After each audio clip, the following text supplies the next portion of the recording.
Today, I want to talk about Palantir, as well as one of its competitors, Snowflake. We will dive into both of the company's earnings, as well as take a look at their past performance, and I'll leave off the video by giving my opinion on which company I like more. So if you enjoy the video, drop a like down below, and if you want to see more videos like this one, make sure to subscribe. Let's start off by taking a look at the stock performance for both of these companies. We can see that Palantir over the course of the last year is up over 200%, and over the last 5 years since its IPO, it's up almost 200% as well. We can see that from all-time highs, however, of around $35, the stock is down almost 25%. However, it did trough in 2022 into 2023, and since then the stock has rebounded very nicely. From its all-time lows, it's up over 300%. And Snowflake actually has a very similar trend to Palantir. We can see that over the last year, it's up 18%. However, there has been a very recent dip in the stock after their earnings announcement, and we can see before that dip the stock was actually up over 64% in the last year. And over the course of the last 5 years, Snowflake has a kind of similar trend to Palantir, where it went through a bull cycle in 2020 as well as 2021. However, over 2022 and 2023 the stock has suffered in a massive way and hasn't recovered since. It's down about 30% from its IPO. In terms of both of these companies' most recent earnings announcement, Palantir put up very solid numbers. They reported back on February 5th an EPS of 8 cents of positive earnings and revenue coming in at $608 million.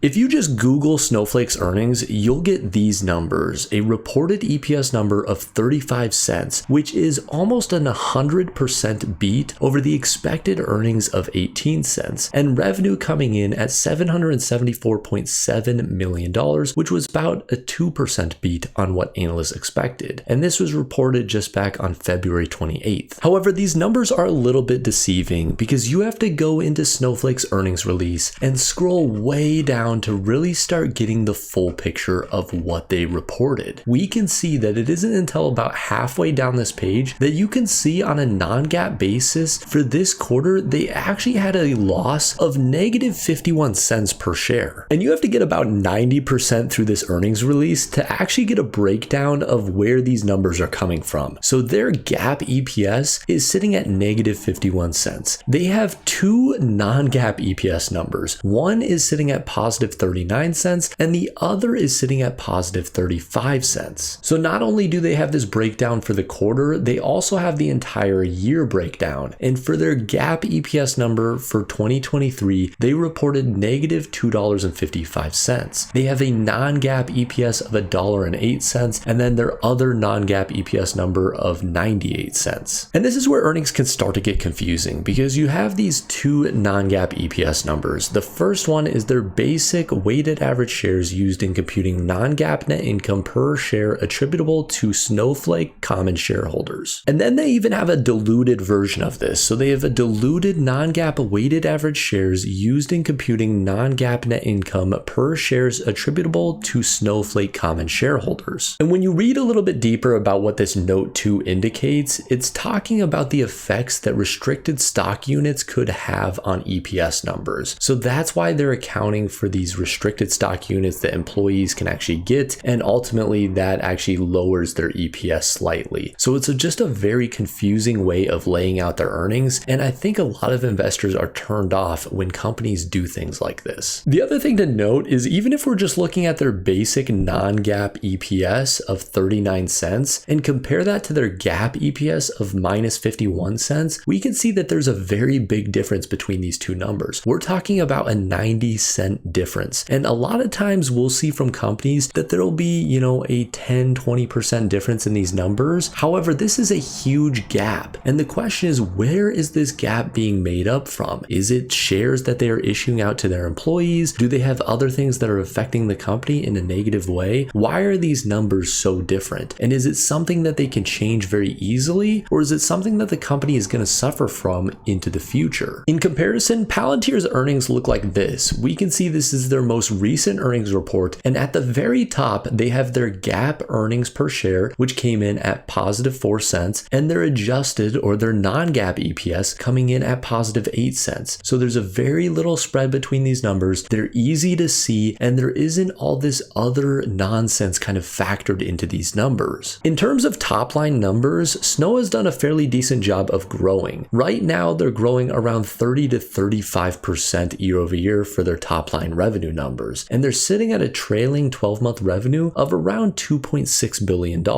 In comparison, Palantir is growing their top line revenue numbers around 15 to 20% currently, and their trailing 12-month revenue is actually sitting lower than Snow's at $2.1 billion.